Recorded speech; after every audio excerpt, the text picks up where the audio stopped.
15 अगस्त 1947 की तारीख हमारी आज़ादी का प्रतीक है उन संघर्षों का, उस लड़ाई का जो हमने अपने अधिकारों को पाने के लिए अंग्रेजों से लड़ी। समय के पहिए को थोड़ा और घुमाते हुए इतिहास के पन्नों को पलटे तो भारत हमें अखंड दिखाई पड़ता है। दिखाई देती हैं भारतीय अनंत सीमाएं, जो एक दिशा में काबुल तक जाती हैं तो दूसरी दिशा में देखने पर ये सीमाएं म्यांमार तक फैली दिखाई पड़ती हैं। समय का पहिया तेजी से घूमते हुए इतिहास के पन्नों को पलटता है और ये संदेश देता है कि परिवर्तन ही संसार का नियम है और यह प्रतिपल घटित होता है। यूँ तो इसका सीधा जिक्र हमारे किसी भी ग्रंथ में सीधा देखने को नहीं मिलता है, हालांकि इसके अवशेष हमें भगवत गीता के 9वें अध्याय 10वें श्लोक में देखने को मिल जाते हैं। ऐसे ही कई परिवर्तन की भेंट चढ़ी भारतीय सीमाएं सिकुड़ती ही चली गई। आज़ादी के साथ हमें बंटवारे की भी चोट साथ में मिली। इसके अलावा आज़ादी से पहले और आज़ादी के बाद भी देखें तो भारतीय सीमाओं और राज्यों में ढेर सारे बदलाव आए हैं। तो आइए आज के वीडियो में जानते हैं भारतीय बदलते नक्शों के इतिहास को, इन बदलते नक्शों के पीछे छिपे कारणों को और साथ ही साथ उनसे जुड़ी कहानियों को।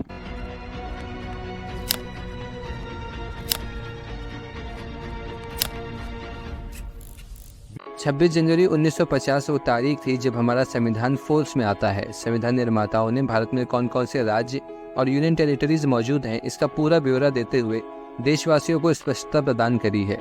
साथ ही साथ संविधान निर्माताओं ने इन सभी राज्यों को हमारे संविधान में 4 कैटेगरीज में बांट दिया था। उस समय भारत के अंदर काफी बड़े बड़े राज्य हुआ करते थे, जैसे state of Bombay, state of Madras, state of Bengal या फिर स्टेट ऑफ ट्रेवनकोर। इन सभी राज्यों को संविधान के अंदर part A, part B, part C और पार्ट डी के तहत 4 कैटेगरीज में बांटा गया था। लेकिन इन राज्यों को 4 कैटेगरीज में बांटने के पीछे का लॉजिक या फिर बेसिस क्या था? असल में इन सभी राज्यों को इनकी एडमिनिस्ट्रेटिव हिस्ट्री को देखते हुए part A, part B, part C और पार्ट डी के अंदर बांटा गया था। तो जिन राज्यों को अंग्रेजों ने एडमिनिस्टर किया था, यानी ब्रिटिश प्रोविंसेस बनाकर खुद गवर्न किया था, ऐसे राज्यों को संविधान निर्माताओं ने संविधान के अंदर पार्ट ए की कैटेगरी में रखा था। इसके अलावा जिन राज्यों में राजाओं का शासन था, यानी जहां पर राजा महाराजा राज्यों पर शासन किया करते थे, उन राज्यों को हमने पार्ट बी के अंदर कैटेगराइज किया था। पार्ट सी के अंदर वो राज्य थे जो राजा महाराजाओं के द्वारा चलाए जाते थे, लेकिन उनका पूरा कंट्रोल लगभग सेंटर में बैठे कमिश्नर के हाथों में होता था। ऐसे राज्यों को सेंट्रल प्रोविंसेस भी कहा जाता था। ये राज्य आज की यूनियन टेरिटरीज जैसे थे, जिनको सेंट्रल गवर्नमेंट गवर्न किया करती थी। और आखिर में पार्ट डी के अंदर सिर्फ अंडमान और निकोबार आइलैंड ही रखे गए थे। लेकिन ये कोई साइंटिफिक कैटेगराइजेशन नहीं था और ना ही बहुत तार्किक था। ये सिर्फ हिस्टोरिकल क्लासिफिकेशन था, जिसमें राज्यों के एडमिनिस्ट्रेशन की हिस्ट्री देखी गई थी। इसलिए हमको पता था कि कभी न कभी हमें इस part A, part B, part C और पार्ट डी वाले पुराने क्लासिफिकेशन को हटाना होगा। आज़ादी से पहले जब संविधान भी नहीं था, तब 1920s के दौरान कांग्रेस पार्टी की वर्किंग कमेटी, जो कि कांग्रेस की हाईएस्ट डिसीजन मेकिंग बॉडी थी, उसको लैंग्वेज के बेसिस पर ऑर्गेनाइज किया गया था। यानी एक ऐसी कमेटी तमिल स्पीकिंग पॉपुलेशन के लिए थी, तो कोई और कमेटी किसी और भाषा का इस्तेमाल करने वाले लोगों के क्षेत्र की समस्याओं और मांगों से बेहतर जुड़ने के लिए बनाई गई थी। कांग्रेस पार्टी ने पहले से ही ऐसा मन बना लिया था कि आज़ादी मिलने के बाद हम ठीक इसी प्रकार से भाषा को ध्यान में रखकर राज्य और एडमिनिस्ट्रेटिव यूनिट्स का निर्माण करेंगे। यानी आज़ादी के बाद जब भारत में राज्यों को रीऑर्गेनाइज करा जाएगा, तब सभी राज्यों को भाषा के भेद के आधार पर अलग अलग करके बनाया जाएगा। लेकिन आज़ादी तक पहुँचते पहुँचते जब 1947 में भारत और पाकिस्तान का विभाजन भी हो गया, तब हमारे देश के नेता भारतीय राज्यों को भाषा के भेद यानी लिंग्विस्टिक बेसिस के अनुसार बांटने से अपने कदम पीछे खींचने लगे। इसकी वजह ये थी कि जब आज़ादी से पहले अंग्रेजों ने भारत की अलग अलग प्रोविंसेस को धर्म के आधार पर बांटा था, तो इसका नतीजा ये निकला था कि भारत का विभाजन हिंदू बहुसंख्यक देश भारत और मुस्लिम बहुसंख्यक देश पाकिस्तान में हो गया था। इसकी भी संभावना थी कि अगर आज़ादी के बाद देश के राज्यों को भाषा या कल्चर के बेसिस पर बांट दिया गया, तो हो सकता है कि भारत का अगला विभाजन लिंग्विस्टिक यानी भाषा की वजह से हो। भारत में 22 ऑफिशियल भाषाएं बोली जाती हैं, जबकि 2000 अलग अलग भाषाओं का डायलेक्ट भारत में इस्तेमाल किया जाता है। इसके अलावा भारत में करीब 700 से ज़्यादा ट्राइबल लैंग्वेज बोली जाती हैं। इस वजह से ये जरूरी था कि भारत के राज्यों को भाषा के भेद के आधार पर न बनाया जाए। इसी के पक्ष में कांग्रेस पार्टी की सीनियर लीडरशिप, जिसमें डॉक्टर राजेंद्र प्रसाद, जवाहरलाल नेहरू, सरदार वल्लभ भाई पटेल जैसे नाम शामिल थे, वो भारत के राज्यों को लिंग्विस्टिक बेसिस पर बांटने के विरोध में थे। लेकिन आज़ादी से पहले ये सभी नेता और पूरी कांग्रेस पार्टी भारत के राज्यों को लिंग्विस्टिक बेसिस पर बनाने के पक्ष में थी। लेकिन भारत और पाकिस्तान के विभाजन के हादसे के बाद कांग्रेस पार्टी और उसकी आला कमान भारत के राज्यों को अब लिंग्विस्टिक बेसिस पर बांटने के पक्ष में कतई नहीं थी। इस वजह से भारत के राज्यों को किस आधार पर बनाया जाए, ये आधार ढूंढना कठिन हो रहा था। ऐसे कठिन हालातों में 1948 में एक कमेटी का गठन किया गया, जिसे हम एस के धार कमीशन बोलते हैं। इस कमीशन के चेयरमैन जस्टिस एस के धार कोई जिम्मेदारी दी गई कि वो कमीशन के साथ विचार विमर्श करके ये फैसला दें कि भारत के राज्यों को लिंग्विस्टिक बेसिस पर बनाना ठीक रहेगा या नहीं। इस कमेटी ने अपने जवाब में कहा कि भारत के राज्यों को लिंग्विस्टिक क्राइटेरिया के बेसिस पर बनाना भारत की एकता के विरुद्ध होगा। ऐसा हो सकता है कि भारत में फ्रेगमेंटेशन देखने को मिले और रीजनलिज्म यानी क्षेत्रवाद अपने चरम पर हो जाए। एस्केदार कमीशन की रिपोर्ट के बाद भी कांग्रेस पार्टी पर लिंग्विस्टिक बेसिस पर राज्य बनाने का ढेर सारा दबाव था। इस वजह से कांग्रेस पार्टी ने 1948 में ही एक और कमेटी का गठन किया। इस बार ये कमेटी कांग्रेस पार्टी के अंदर से ही अपॉइंट करी गई थी, जिसमें कांग्रेस पार्टी के कुछ बड़े लीडर्स जैसे जवाहरलाल नेहरू, सरदार वल्लभ भाई पटेल, पट्टाभी सीतारमैया इसमें शामिल थे। इस वजह से इस कमेटी का नाम भी जेवीपी कमेटी रखा गया। तो जेवीपी कमेटी ने यह भी कहा कि भारत के राज्यों को लिंग्विस्टिक बेसिस पर रीऑर्गेनाइज करना भारत की यूनिटी और इंटीग्रिटी के लिए काउंटर प्रोडक्टिव होगा। एस्केदार कमेटी और जेवीपी कमेटी दोनों ने ही एक जैसा फैसला देते हुए लिंग्विस्टिक बेसिस पर भारत के स्टेट रीऑर्गेनाइजेशन करने को गलत ठहराया। देखा जाए तो उस समय देश के हालात भी कुछ इसी तरफ इशारा कर रहे थे। देश में उस समय हैदराबाद निज़ाम, कश्मीर के शासक और इसके अलावा कई और रियासतें भारत में जुड़ने को तैयार नहीं थी। अगर भाषा के भेद के अनुसार राज्यों को बांटा जाता तो हैदराबाद और कश्मीर की रियासतों में सेपरेटिस्ट टेंडेंसी और भी ज़्यादा बढ़ सकती थी। इसके अलावा और भी कई राज्य कश्मीर और हैदराबाद को देखकर भारत से जुड़ने का विरोध कर सकते थे। इस वजह से ये फैसला हुआ कि हम लिंग्विस्टिक क्राइटेरिया के बेसिस पर स्टेट रीऑर्गेनाइजेशन नहीं करेंगे। लेकिन कहानी में मोड़ तब आता है जब आज़ादी से पहले किए गए एक वादे ने देश में लिंग्विस्टिक बेसिस पर न किए जा रहे स्टेट रीऑर्गेनाइजेशन के विरोध में जनता को खड़ा कर दिया। दरअसल आज़ादी से पहले पंडित जवाहरलाल नेहरू ने मद्रासी तेलुगु बोलने वाली जनता से ये वादा किया था कि आज़ादी के बाद हम तेलुगु बोलने वाले लोगों का एक अलग राज्य बनाएंगे, क्योंकि तेलुगु बोलने वाले लोगों को ये शिकायत थी कि हम मद्रासी सरकार के द्वारा गवर्न नहीं किया जाना चाहते हैं। मद्रास में तमिल बोलने वाले लोग जो कि मेजॉरिटी में है, वो हम तेलुगु माइनॉरिटी वालों को डोमिनेट करने की कोशिश करते हैं। इस वजह से मद्रासी तेलुगु स्पीकिंग पॉपुलेशन एक सेपरेट स्टेट की डिमांड कर रही थी, जिसका वादा 1946 के दौरान जवाहरलाल नेहरू ये कहकर कर चुके थे कि आज़ादी के बाद हम तेलुगु स्पीकिंग पॉपुलेशन के लिए अलग से एक राज्य बना देंगे। लेकिन आज़ादी के बाद जवाहरलाल नेहरू को अपने किए गए वादे से पलटना पड़ा। इस वजह से तेलुगु लोग बिल्कुल भी खुश नहीं थे। इसके विरोध में 1951 और 52 के दौरान तेलुगु स्पीकिंग पॉपुलेशन के कुछ बड़े चेहरे मोर्चा खोलते हैं। इन लोगों में जो सबसे बड़ा नाम सामने आता है वो होता है पोटी श्रीराम अल्लू का, जो आमरण उपवास पर बैठ जाते हैं। यानी पोटी श्रीराम अल्लू तेलुगु स्पीकिंग स्टेट बनवाने के लिए फास्ट अंटिल डेथ का रास्ता चुनते हैं। इस उपवास ने सिचुएशन को और गंभीर बना दिया। विरोध प्रदर्शन और बढ़े, लेकिन फिर भी सरकार ने अलग से तेलुगु स्पीकिंग स्टेट बनाने की डिमांड को नहीं माना और पोटी श्रीराम अल्लू अपने 40 से 50 दिन लंबे चले उपवास में सफल ना हो सके और उनकी डेथ हो गई। इनकी डेथ के बाद भारत के अलग अलग हिस्सों में दंगे होने लगे, स्पेशली मद्रास के उन इलाकों में जहां तेलुगु स्पीकिंग लोग ज़्यादा थे। वहाँ हालात और बदतर हो गए। सरकार को भी अब ये समझ आ गया था कि उनके पास अब दूसरा कोई रास्ता नहीं है, ना ही अब ये दंगे और तेलुगु स्पीकिंग स्टेट बनाने की मांग रुकने वाली है। इस वजह से 1952 और 53 के दौरान सरकार ने स्टेट ऑफ मद्रास से एक अलग एरिया निकालकर तेलुगु स्पीकिंग पॉपुलेशन यानी लिंग्विस्टिक बेसिस पर एक राज्य का निर्माण किया, जो कहलाया आंध्र प्रदेश। तो आखिर में पहला राज्य भारत में लिंग्विस्टिक क्राइटेरिया के बेसिस पर ही बनाना पड़ा और इसकी शुरुआत आंध्र प्रदेश से हुई। लेकिन ये इस बात का अंत नहीं था। अगर एक डिमांड को सरकार ने मान लिया है तो अब सरकार को अलग अलग भाषाओं और कल्चर के लोगों द्वारा उठाई जा रही अलग अलग स्टेट की डिमांड को भी मानना होगा। ऐसे में जो सरकार का लिंग्विस्टिक क्राइटेरिया को बेसिस मानकर स्टेट रीऑर्गेनाइजेशन के विरोध में सोच थी, अब उससे पीछे हटकर जनता की डिमांड के आगे झुकना पड़ेगा। साथ ही साथ भारत की एकता और अखंडता पर भी तलवार लटकानी पड़ेगी। इन सब परिस्थितियों की वजह से नेहरू और सरदार वल्लभ भाई पटेल काफ़ी दबाव में थे। नेहरू और पटेल को भी अभी समझ आ चुका था कि ये डिमांड और ना बढ़े, इसी के लिए उनको कोई ना कोई कदम उठाना पड़ेगा। तो पहली बार भारत में स्टेट रीऑर्गेनाइजेशन कमीशन का गठन किया गया, जिसका नाम था फजल अली कमीशन। इस कमीशन का नाम जस्टिस फजल अली के नाम पर रखा गया था, जो कि उस समय पर चीफ जस्टिस ऑफ इंडिया हुआ करते थे। इनके अलावा दो और लोग इस कमेटी का हिस्सा थे। पहले थे एच.एम. कुंजरू और दूसरे थे के.एम. पनीगर। ये दोनों भारत की संविधान सभा का भी हिस्सा रहे थे और ये उस समय भारत के सबसे प्रतिष्ठित लीगल ल्यूमिनरीज में आया करते थे। इन तीनों लोगों को भारत के अलग अलग हिस्सों में जाना था और वहाँ की जनता से बात करनी थी।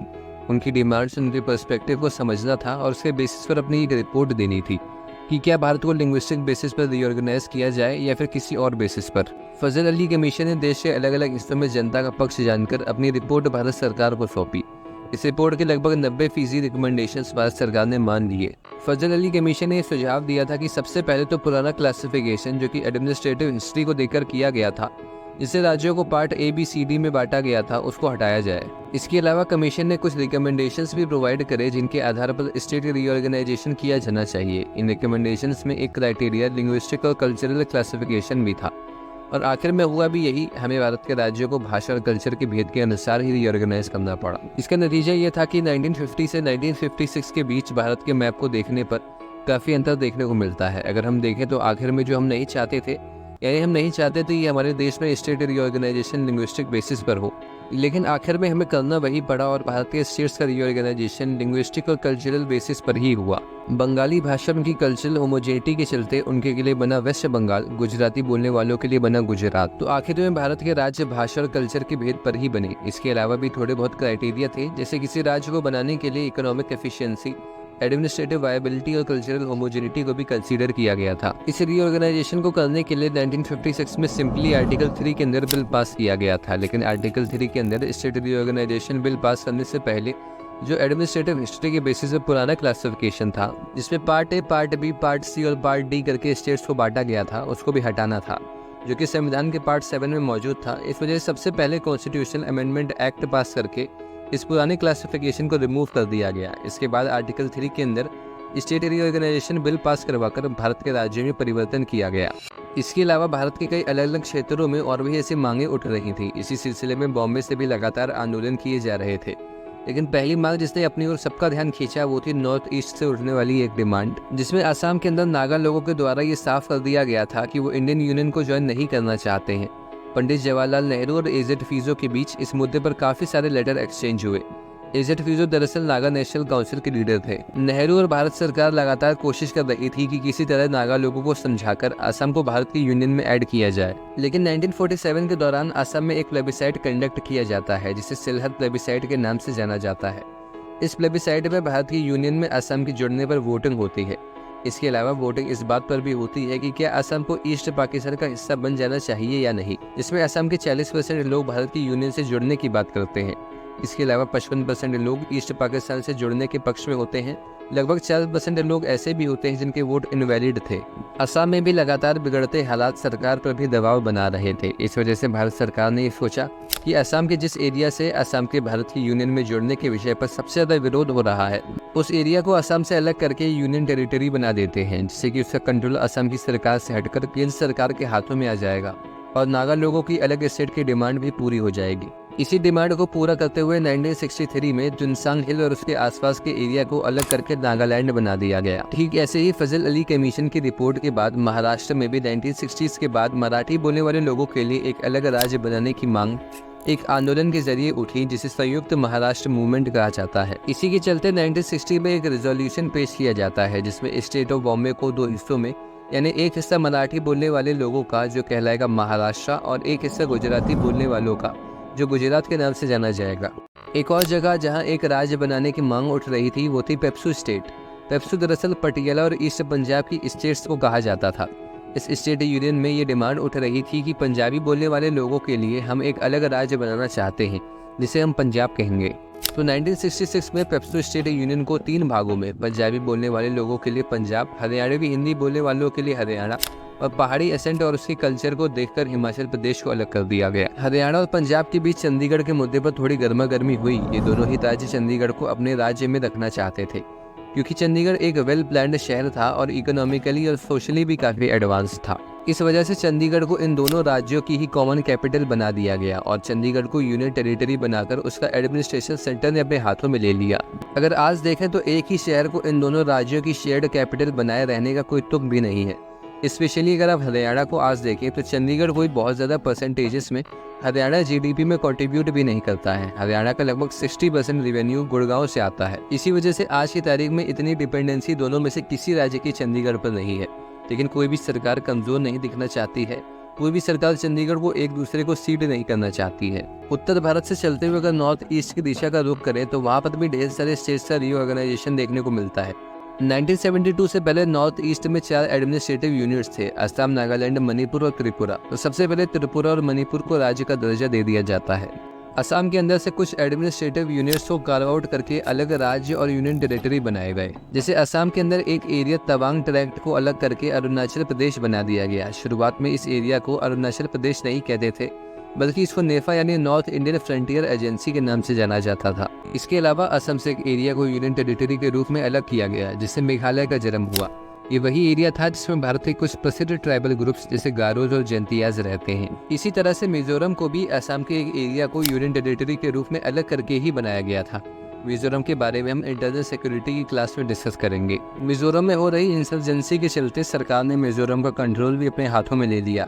1986 आते आते काफी हद तक मिजोरम इंसर्जेंसी को केंद्र सरकार कंट्रोल करने में कामयाब रही। लेकिन आज भी अगर देखा जाए तो भारत के नॉर्थ ईस्ट इलाके अलग अलग तरह की समस्याओं से गुजर रहे हैं। इनकी प्रॉब्लम्स को इग्नोर किया जा रहा है और ऐसा कई सालों में कई सरकारों द्वारा किया गया है। आज़ादी के बाद भारत सरकार की लगातार कोशिश चल रही थी कि कैसे भी 5 नेबरिंग स्टेट्स को इंडियन यूनियन का हिस्सा बनाया जाए। ये राज्य थे जम्मू एंड कश्मीर, नेपाल, भूटान, सिक्किम और तिब्बत को भारत की यूनियन में लाने की कोशिश करी जाती। इससे पहले ही तिब्बत चाइना के साथ जुड़कर उसका हिस्सा बन चुका था। दूसरी तरफ नेपाल को इंडियन यूनियन में जोड़ने की कोशिश पूरी ताकत से भारत कर रहा था, लेकिन नेपाल भारत का हिस्सा बनने को तैयार ही नहीं हुआ। नेपाल के साथ हमने हालांकि Indo Nepal friendship treaty sign करी हुई है, जिसके तहत आज भी भारत से नेपाल और नेपाल से भारत आने का फ्री एक्सेस दोनों देशों के नागरिकों के पास है। इसके अलावा भी नेपाली लोग भारत के सिविल सर्विसेज एग्जामिनेशन को देने के लिए एलिजिबल है, तो वहीं भारत के लोग भी नेपाल की सिविल सर्विसेज का हिस्सा बन सकते हैं। यही प्रिविलेज नेपाल के अलावा भूटान के लोगों के पास भी है। नॉर्थ ईस्ट में अगर सिक्किम की बात करें तो सिक्किम में चोग्याल्स का राज था। भारत सरकार की काफ़ी कोशिशों के बाद और सिक्किम के लोगों में भारत से जुड़ने की बढ़ती इच्छा के मद्देनजर सिक्किम भारत का प्रोटेक्टोरेट बनने को तैयार हुआ। प्रोटेक्टोरेट यानी भारत सरकार ने सिक्किम के डिफेंस, फॉरेन अफेयर्स और कम्युनिकेशन को खुद के हाथों में ले लिया। इसके अलावा भारत सरकार ने सिक्किम को इकोनॉमिक और डेवलपमेंट सपोर्ट भी दिया। सिक्किम का भारत के प्रोटेक्टोरेट बनने से सिक्किम को भारत की पार्लियामेंट के अंदर रिप्रेजेंटेशन भी मिला। लेकिन हाँ, सिक्किम की तरफ से भेजे गए रिप्रेजेंटेटिव्स भारत के राष्ट्रपति चुनाव में वोटिंग नहीं कर सकते थे। तो 1975 में हमने सिक्किम को एक कॉन्स्टिट्यूशनल अमेंडमेंट एक्ट पास करके भारत का एसोसिएट स्टेट या प्रोटेक्टोरेट बना दिया। सिक्किम को भारत में ऐड करने के लिए हमने अपने संविधान में आर्टिकल 2 के अंदर क्लॉज ए को जोड़ दिया और सिक्किम को भारत का एसोसिएट स्टेट डिक्लेयर कर दिया। लेकिन थोड़े समय बाद ही सिक्किम को एसोसिएट स्टेट से हटकर पूर्ण राज्य का दर्जा दे दिया जाता है। इसके बाद आर्टिकल 2A की जरूरत नहीं रह जाती थी। इस वजह से आर्टिकल 2A को 36 कॉन्स्टिट्यूशनल अमेंडमेंट एक्ट पास करके रिपील कर दिया जाता है और आर्टिकल 371F को कॉन्स्टिट्यूशन में ऐड कर दिया जाता है। आर्टिकल 371F को कॉन्स्टिट्यूशन में ऐड करके हम सिक्किम को स्पेशल स्टेटस देते हैं। किसी भी राज्य को स्पेशल स्टेटस देने से भारत सरकार उस राज्य में फाइनेंशियल या फिर डेवलपमेंट या और बहुत से मुद्दों पर बेनिफिट्स देती है। 1975 में सिक्किम को फुल फ्लेजेड स्टेट का दर्जा मिलने के बाद 1987 के लगभग भारत की कुछ यूनियन टेरिटरीज को भी अलग अलग राज्यों का दर्जा दिया गया। मेघालय, मिजोरम, नेफा और गोवा जो पहले यूनियन टेरिटरीज के रूप में भारत में ऐड करे गए थे, उनको 1987 में यूनियन टेरिटरी से हटाकर भारत के राज्य होने का दर्जा दिया गया। भारत के अलग अलग राज्यों पर चर्चा करने के बाद अगर हम भारत की राजधानी दिल्ली की बात करें तो 1991 से पहले दिल्ली केंद्र सरकार के द्वारा गवर्न करी जाने वाली यूनियन टेरिटरी थी, जिसमें ना तो कोई विधानसभा थी ना ही कोई इलेक्टेड रिप्रेजेंटेटिव। लेकिन 1991 में पार्लियामेंट के अंदर एक कॉन्स्टिट्यूशनल अमेंडमेंट एक्ट पास किया जाता है, जिसके तहत हमारे संविधान में आर्टिकल 239AA को जोड़कर दिल्ली को सेंटर गवर्न यूनियन टेरिटरी से अपग्रेड करके खुद की स्टेट मशीनरी और विधानसभा दे दी जाती है। साथ ही साथ दिल्ली को रीनेम करके national capital territory of Delhi यानी NCT का नाम दे दिया गया। इसके अलावा NCT में जिसकी भी सरकार बनेगी उसको GNCT कहा जाएगा, यानी कि गवर्नमेंट ऑफ NCT कहा जाएगा। साल 2000 में एनडीए गवर्नमेंट ने एक बड़ा फैसला लेते हुए उत्तर प्रदेश को 2 भागों में बांटकर उत्तर प्रदेश और उत्तराखंड 2 अलग अलग राज्य बना दिए। शुरुआत में उत्तराखंड का नाम उत्तरांचल हुआ करता था, जिसे बाद में बदलकर उत्तराखंड कर दिया गया। मध्य प्रदेश से भी एक हिस्सा बाइफरकेट करके उसको नया राज्य छत्तीसगढ़ का दर्जा दे दिया गया। इसके अलावा बिहार को भी 2 राज्यों में रीऑर्गेनाइज करके बिहार और झारखंड बनाए गए। 2014 में भी आंध्र प्रदेश को रीऑर्गेनाइज करके आंध्र प्रदेश से एक हिस्सा अलग करके तेलंगाना बनाया गया। 2019 में मोदी सरकार ने जम्मू एंड कश्मीर को 2 हिस्सों में अलग करके 2 यूनियन टेरिटरीज में बांट दिया। पहली यूटी जम्मू एंड कश्मीर की तो दूसरी यूटी लद्दाख की। 2020 में ऐसे ही 2 और यूनियन टेरिटरीज को यानी दमन एंड दीव और दादरा नगर हवेली को साथ में ज्वाइन करके एक कंबाइंड यूटी बना दी गई। हमने अभी तक जाना भारत के अंदर राज्यों में हो रहे रीऑर्गेनाइजेशन के बारे में। अगर इस रीऑर्गेनाइजेशन और भारत के नक्शे में समय के साथ आए परिवर्तन की क्रोनोलॉजी यानी समय क्रम को देखें तो आज़ादी से पहले भारत में अंग्रेजों के द्वारा गवर्न करी जाने वाली लगभग 17 ब्रिटिश प्रोविंसेस हुआ करती थी और 500 से ज्यादा छोटी बड़ी रियासतें भी थी, जिन्हें कोई न कोई राजा रूल किया करता था। तो आज़ादी के बाद अंग्रेजों द्वारा गवर्न ब्रिटिश प्रोविंसेस और राजाओं द्वारा शासित प्रिंसली स्टेट्स भारत का हिस्सा बनाई गई। इसी पहल में 1956 में स्टेट रीऑर्गेनाइजेशन बिल को पास करने के बाद मास लेवल पर राज्यों में बदलाव आता है। स्टेट रीऑर्गेनाइजेशन बिल के पास न होने से पहले भारत में 27 राज्य थे जो पार्ट ABCD के क्लासिफिकेशन में बटे हुए थे। तो वहीं स्टेट रीऑर्गेनाइजेशन बिल के पास होने के बाद इस पुराने क्लासिफिकेशन को खत्म कर दिया जाता है और इन 27 राज्यों को रीऑर्गेनाइज करके 14 राज्य और 6 नई यूटीज में तब्दील कर दिया जाता है। जहां भारत में 1955 तक 27 राज्य हुआ करते थे, तो अब 1956 में स्टेट रीऑर्गेनाइजेशन बिल के पास होने के बाद अब भारत में 14 राज्य और 6 नई यूनियन टेरिटरीज हो गए। इन 14 राज्य और 6 यूनियन टेरिटरीज में 1960 के बाद सबसिक्वेंट चेंजेस आना शुरू होते हैं, जो धीमे धीमे भारत को आज की तारीख में मौजूद 28 राज्य और 8 यूनियन टेरिटरीज की गिनती तक पहुंचाते हैं। तो 1960 में इन 14 राज्यों में से एक राज्य बॉम्बे को मराठी बोलने वालों के लिए महाराष्ट्र और गुजराती बोलने वालों के लिए गुजरात में बांटकर भाषा के आधार पर ये 2 नए राज्य बनाए गए। इन 2 नए राज्यों के बनने के 2 साल बाद 1962 में असम में से नागा लोगों द्वारा लगातार हो रहे प्रदर्शन के चलते नागा लोगों के लिए असम के ट्विनसांग हिल के एरिया को अलग करके एक नया राज्य नागालैंड बनाया गया था। इसके बाद अगला सबसिक्वेंट रीऑर्गेनाइजेशन हमें 1966 में देखने को मिलता है, जब पंजाब को 3 हिस्सों में बांटकर 2 नए राज्य यानी हरियाणा और चंडीगढ़ बनाए जाते हैं। इसके बाद 1971 में हिमाचल प्रदेश एक राज्य के रूप में भारत का हिस्सा बनता है। तो वहीं आंध्र प्रदेश को नेफा से अलग करके भारत में एक यूटी का दर्जा दे दिया जाता है। उसे अगले ही साल 1972 में भारत सरकार असम के 3 हिस्सों को अलग करके मेघालय, मणिपुर और त्रिपुरा को राज्य बनाकर और मिजोरम को यूनियन टेरिटरी बनाकर भारत के नक्शे में जोड़ती है। 1975 में भारत सरकार सिक्किम को भारत का राज्य बनाकर भारत की यूनियन में एडमिट करती है। इसके लगभग 11 साल बाद 1986 में 2 यूनियन टेरिटरीज अरुणाचल प्रदेश और मिजोरम को भारत सरकार पूर्ण राज्य का दर्जा देते हुए भारत के राज्य के रूप में ऐड करती है। 1987 में गोवा, जो कि पहले एक यूनियन टेरिटरी थी, उसको एक राज्य का दर्जा दिया जाता है। इसके बाद साल 2000 में भारत के 3 राज्यों में काफी बड़े बदलाव देखने को मिलते हैं, जहां पर मध्य प्रदेश से एक हिस्सा अलग करके छत्तीसगढ़ बनाया जाता है। दूसरा राज्य जिसमें परिवर्तन आता है वो था उत्तर प्रदेश, जहां पर उसके एक हिस्से को अलग करके उत्तराखंड बनाया जाता है। बिहार वो तीसरा राज्य बनता है, जिससे एक हिस्से को अलग करके एक नया राज्य झारखंड बनाया जाता है। हाल फिलहाल से कुछ सालों की बात करें तो 2014 में आंध्र प्रदेश रीऑर्गेनाइजेशन बिल पास करके आंध्र प्रदेश से एक एरिया को अलग करके तेलंगाना राज्य अस्तित्व में आता है। साल 2019 में Jammu and Kashmir reorganisation bill pass होता है, जिससे जम्मू एंड कश्मीर से एक नई यूनियन टेरिटरी लद्दाख बनाई जाती है और बचे हुए जम्मू एंड कश्मीर को भी यूनियन टेरिटरी बनाकर रीऑर्गेनाइज किया जाता है। और आखिर में union territory of Dadra Nagar Haveli और union territory of Daman and Diu को 2020 में मर्ज करके एक यूनियन टेरिटरी के रूप में तब्दील किया जाता है। यहाँ पर हमारा स्टेट रीऑर्गेनाइजेशन का डिस्कशन खत्म होता है, जिसे पढ़ने के बाद हमें समझ आता है कि कैसे भारत के संविधान निर्माता नहीं चाहते थे कि भारत का स्टेट रीऑर्गेनाइजेशन भाषा या फिर कल्चर के हिसाब से हो, लेकिन फिर भी आखिर में हमें स्टेट रीऑर्गेनाइजेशन भाषा के आधार पर ही करना पड़ा। लेकिन सवाल ये उठता है कि क्यों भारत के संविधान निर्माता ये नहीं चाहते थे कि भारत के राज्यों का रीऑर्गेनाइजेशन भाषा या फिर कल्चर के आधार पर हो। ये सवाल यूपीएससी भी पूछ सकती है, इस वजह से इसको डिस्कस कर लेना जरूरी है। पहला कारण था आज़ादी के समय मौजूद वो रियासतें जो भारत से अलग होकर भारत का हिस्सा नहीं होना चाहती थी। ये रियासतें अगर भारत का हिस्सा बन भी जाती तो भी ये रियासतें भविष्य में भारत की यूनिटी के ऊपर खतरा बन सकती थी। आगे भी ये रियासतें अपने अलग अलग कल्चर और भाषा के चलते अपने लिए एक अलग राज्य जो भारत का हिस्सा नहीं होता उसे के लिए डिमांड कर सकती थी, जो भारत को कई टुकड़ों में बांट देता है। इस वजह से जरूरी था कि रियासतों को लिंग्विस्टिक या फिर कल्चरल बेसिस पर रीऑर्गेनाइज न करा जाए। भारत के राज्यों को लिंग्विस्टिक और कल्चरल बेसिस पर रीऑर्गेनाइज न करने का दूसरा कारण था रीजनलिज्म यानी क्षेत्रवाद का खतरा। अगर भारत में रीऑर्गेनाइजेशन भाषा के आधार पर या फिर कल्चर के आधार पर होता तो लोगों के बीच क्षेत्रवाद की भावना बढ़ती, क्योंकि अपने क्षेत्र में वो अपने कल्चर और भाषा बोलने वाले लोगों के साथ मिलजुल कर तो रहते, लेकिन अपने पड़ोसी राज्य जिसका रीऑर्गेनाइजेशन का आधार भी एक जैसी भाषा और कल्चर प्रैक्टिस करे जाने वाले लोग हैं, उनके प्रति विपरीत होने की भावना जागती और वो कभी भी उन्हें अपने जैसा ना मानते और इससे भारत अंदर से बड़ा कमजोर हो सकता था। इसके बाद अगर तीसरे कारण की बात करें तो ये डिमांड हो सकता है भविष्य में और भी कई राज्यों को अपनी अलग अलग आइडेंटिटी बनाने के लिए उकसाती, जिससे वो भी अपने कल्चर और अपनी अलग भाषा के चलते अपना नया राज्य और नई पहचान बनाते।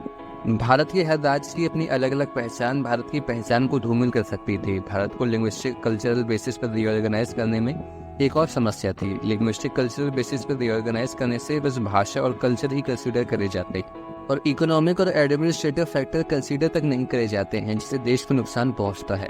साथ ही साथ कुछ लोग भारत के इस लिंग्विस्टिक और कल्चरल बेसिस के डिवीजन का फायदा उठाकर कम्युनलिज्म, कास्टिज्म और रीजनलिज्म को बढ़ावा दे सकते हैं। लेकिन अब क्योंकि भारत के राज्य लिंग्विस्टिक और कल्चरल बेसिस पर ही रीऑर्गेनाइज हुए हैं, तो आइए ये भी जानते हैं कि क्या भाषा और कल्चर के भेद से हुए रीऑर्गेनाइजेशन ने भारत को फायदा पहुंचाया है या फिर नुकसान। अगर लार्जली इस लिंग्विस्टिक और कल्चरल रीऑर्गेनाइजेशन को देखें तो भारत को इससे फायदा ही हुआ है। यूपीएससी मेंस में भी अगर इस पर सवाल आए तो आपको बैलेंस अप्रोच ही रखनी है, मेरिट्स और डीमेरिट्स दोनों ही बताने हैं। लिंग्विस्टिक और कल्चरल बेसिस के डीमेरिट्स को अभी हमने डिस्कस किया है, इससे फायदे को भी हम अभी डिस्कस कर लेते हैं। तो लिंग्विस्टिक और कल्चरल बेसिस पर हुए स्टेट रीऑर्गेनाइजेशन से पहला फायदा हमें स्टेट्स की बेहतर एडमिनिस्ट्रेशन करे जाने के रूप में दिखाई पड़ता है। अब सरकार लोगों से उनकी ही लोकल भाषा में बेहतर कनेक्ट कर पा रही थी और लोगों को ये एहसास भी हो रहा था कि ये उनकी ही बनाई हुई सरकार है जो उनकी बेहतरी के लिए काम करेगी। इसके अलावा इस बेसिस पर हुए रीऑर्गेनाइजेशन ने लोगों की कल्चरल आइडेंटिटी को भी मजबूत किया है। और देखा जाए तो ये बात भी सही है कि कोई भी समाज अपनी मातृभाषा में ही मास लिटरेसी गेन कर सकता है। इसके अलावा लिंग्विस्टिक और कल्चरल बेसिस पर हुए रीऑर्गेनाइजेशन में काफ़ी राज्य जिनका कल्चर अलग था और जो भारत में जुड़ भी गए होते तो भारत से कभी ना हो पाते, ऐसे राज्यों को भारत से अलग किया है, जैसे पाकिस्तान, बांग्लादेश। भारत में आज देखें तो 22 भाषाएं कॉन्स्टिट्यूशनली रिकॉग्नाइज हैं और संविधान में इनको 8th शेड्यूल में मेंशन किया गया है।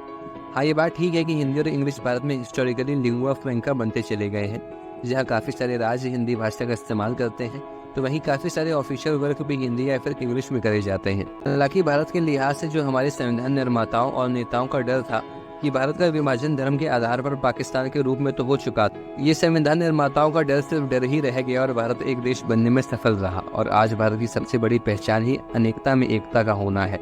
लेकिन फिर भी आज़ादी के लगभग 75 साल बाद भारत के कुछ क्षेत्रों में नए नए राज्य बनाने की मांग उठ रही है। जैसे वेस्ट बंगाल के गोरखालैंड में, राजस्थान के मरुस्थल में या फिर उत्तर प्रदेश के पूर्वांचल को अलग प्रदेश बनाने की मांग होती रहती है। इसके बहुत से कारण हो सकते हैं, जैसे for example uneven economic development.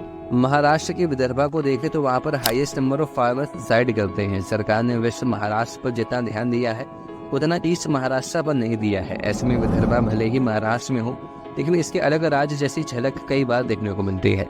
Vidarbha की रणजी ट्रॉफी में भी अलग टीम होती है। कई बार तो महाराष्ट्र वर्सेस विदर्भा का भी मैच देखने को मिलता है, जबकि विदर्भा महाराष्ट्र का ही हिस्सा है। दूसरा कारण है कि जब भी किसी भी कल्चर या फिर भाषा को खतरा महसूस होता है, तब जो भी समाज इससे प्रभावित होता है वो अलग राज्य की डिमांड करता है। जैसे अगर असम में बोडो ग्रुप की बात करें, जो कि असम का और भारत के कुछ सबसे पुराने एथनिक ट्राइबल्स में आता है, उनको ऐसा लगता है कि इनकी भाषा और कल्चर पर खतरा है और सरकार बोडो ट्राइबल से जुड़ी इनकी समस्याओं को भी लगातार नजरअंदाज कर रही है। क्योंकि अगर आप असम को देखें तो सरकार में लगभग सभी लोग एसएमीज कल्चर प्रैक्टिस करते हैं और एसएमीज भाषी हैं। ऐसे में बोडो ट्राइब्स जिनकी अलग भाषा और कल्चर है, उन्हें अपनी बात असम सरकार के सामने रखने में समस्याएं आती हैं और सरकार को भी समझने में मुश्किल होती है, जिसकी वजह से इनके बीच कोऑर्डिनेशन नहीं बन पाता है। इसी तरह से कर्नाटका के कोस्टल एरिया से बात करें तो 2 एडजेसेंट डिस्ट्रिक्ट्स दक्षिण कन्नड़ा और उडुपी में बहुत से लोग ऐसे ही हैं जो कि तेलुगु बोलते हैं। ये लोग भी ऐसा बिलीव करते हैं कि इनका कल्चर, इनकी हिस्ट्री और इनके ट्रेडिशंस बाकी पूरे कर्नाटका से बिल्कुल अलग हैं। इस वजह से ये लोग मांग करते हैं कि इनके कल्चर, आइडेंटिटी और हिस्ट्री को सेपरेट स्टेट बनाकर सुरक्षित कर दिया जाए। इसी तरह कोदावा लोग जो कि कर्नाटका के कुर्ग एरिया में रहते हैं, वो भी अपने लिए एक अलग स्टेट कोदागो की मांग कर रहे हैं। इसके अलावा आज के समय में नए राज्य बनाने की वजह पॉलिटिकल भी हो सकती है। जैसे मायावती ने जब 2013 में यूपी को 4 अलग प्रदेशों में बांटने वाले बिल को पास करने की गैर संवैधानिक प्रक्रिया को इनिशिएट किया था, जिससे कि उनको आगामी चुनावों में फायदा मिल सके। ठीक ऐसे ही तेलंगाना को बनाने के पीछे जनता की मांग तो थी ही, लेकिन इसके बीच टीआरएस पार्टी का पॉलिटिकल एजेंडा भी था, जिसकी वजह से आंध्र प्रदेश से एक एरिया को कार्व आउट करके तेलंगाना अस्तित्व में आता है। भारत में जब जब अलग राज्य बनाने की मांग उठ रही है तो सवाल आता है कि क्या हमें अब छोटे छोटे राज्य बनाने की तरफ देखना चाहिए। क्योंकि अगर यूपी की बात करें तो एक सरकार और एडमिनिस्ट्रेशन मशीनरी के लिए स्टेट के इकोनॉमिक स्ट्रक्चर और एडमिनिस्ट्रेशन को देखना बहुत मुश्किल होता है। यूपीएससी ने भी इस विषय में पिछले कुछ सालों में सवाल पूछे हैं, तो आइए स्मॉलर स्टेट्स के फेवर में कुछ आर्गुमेंट्स को भी डिस्कस कर लेते हैं। छोटे राज्य होने से पहला फायदा जो होता है वो है पावर का डिसेंट्रलाइजेशन और जनता के हाथों में पावर का ट्रांसफर होना। इसका मतलब यह है कि अब जनता को अपनी समस्याओं के समाधान के लिए मीलों दूर जाकर गुहार नहीं लगानी पड़ेगी। अब छोटे राज्य के होने की वजह से स्टेट मशीनरी भी लोगों के आसपास होगी और साथ में ज़्यादा उत्तरदायी भी होगी। राज्यों के छोटे होने से अब सरकार लोगों की आइडेंटिटी को, उनके कल्चर को भी प्रोटेक्ट कर सकती है। इससे लोग अपनी आइडेंटिटी के ऊपर थ्रेट महसूस नहीं करेंगे। मिजो इंसर्जेंसी और बोडो इंसर्जेंसी का एक कारण राज्य का बड़ा होना भी था। जिस वजह से इनका कल्चर मेजॉरिटी कल्चर के आगे दब गया। तीसरा फायदा जो हमें छोटे राज्यों के होने से मिलता है वो है efficient utilisation of resources and better administration. UP के सिद्धार्थनगर की समस्याएं यूपी के नोएडा से अलग हैं। सिद्धार्थनगर एक बॉर्डर डिस्ट्रिक्ट है, वहाँ का main problem law and order है, ट्रैफिकिंग है। तो वहीं नोएडा में ज़्यादा एडमिनिस्ट्रेशन डेवलपमेंट सेंट्रिक होता है। छोटे राज्य करे जाने के पक्ष में ये बात भी कही जाती है कि अब आज़ादी के 75 साल हो गए हैं। अब भारतीय राज्यों का भारत से अलग होने का डर नहीं है जो 75 साल पहले था। अब अगर छोटे राज्य बना भी दिए गए तो भारत से कोई राज्य अलग नहीं होगा, क्योंकि आज के हालात अलग हैं। अमेरिका में भी 50 स्टेट्स हैं तो भारत में भी ज़्यादा स्टेट्स हो सकती हैं। यूपीएससी ने 2014-2015 के लगभग ये सवाल पूछा था कि जब बड़ी डिस्ट्रिक्ट्स को छोटे डिस्ट्रिक्ट्स में डिवाइड कर दिया जाता है तो क्या बड़े राज्यों को छोटे राज्यों में नहीं बांटा जा सकता है। अभी हमने छोटे स्टेट्स के फेवर में आर्ग्यूमेंट्स डिस्कस करे हैं, अब हम इसके अगेंस्ट में आर्ग्यूमेंट्स डिस्कस कर लेते हैं। पहला डिमेरिट जो छोटे छोटे राज्यों के होने से उठेगा वो है inter state water, power and boundary disputes. छोटे छोटे राज्यों के होने से बहुत से राज्य बन जाएंगे। इस वजह से हो सकता है कि दो राज्यों के बीच इंटर राइवलरी देखने को मिले। छोटे छोटे राज्यों को बनाने की वजह से बहुत से रिसोर्सेज और कैपिटल्स इस्तेमाल करे जाएंगे। नए राज्यों को बनाने से नई कैपिटल बनानी पड़ेगी, नई मिनिस्ट्रीज बनेंगी, अलग पुलिस फोर्स बनेगी और बहुत सी चीज़ें करनी पड़ेंगी जिसमें बहुत सा पैसा बर्बाद होगा। साथ ही साथ बहुत से राज्यों के होने की वजह से कोऑर्डिनेशन इश्यूज भी देखने को मिलेंगे, क्योंकि अलग अलग राज्यों में अलग अलग सरकार होगी। ये डेवलपमेंट या गवर्नमेंट फंक्शनिंग को स्लो डाउन कर देगा। इसके अलावा जिन राज्यों को छोटा किया गया है और छोटे करने पर जो दूसरा राज्य बना है उससे एक्सपीरियंस को भी स्टैटिस्टिक्स का डेटा देकर अपने आंसर में मेंशन कर सकते हैं। साल 2000 में 3 राज्यों का बाइफर्केशन देखने को मिलता है। इन राज्यों में उत्तराखंड और छत्तीसगढ़ की बात करें तो बाइफर्केशन होने से पहले 3% का ग्रोथ रेट देखने को मिला था, लेकिन बाइफर्केशन होने के बाद उत्तराखंड ने 11% का ड्रामेटिक इंक्रीज दिखाया तो वहीं छत्तीसगढ़ ने 9% का ग्रोथ रेट दिखाया। छत्तीसगढ़ मध्य प्रदेश के एक हिस्से को अलग करके बनाया गया था। मध्य प्रदेश से छत्तीसगढ़ बनाने के पहले एमपी का ग्रोथ रेट 6% था, जो बाइफर्केशन के बाद 7% तक पहुंच गया। वहीं दूसरी तरफ उत्तराखंड यूपी से अलग करके बनाया गया था।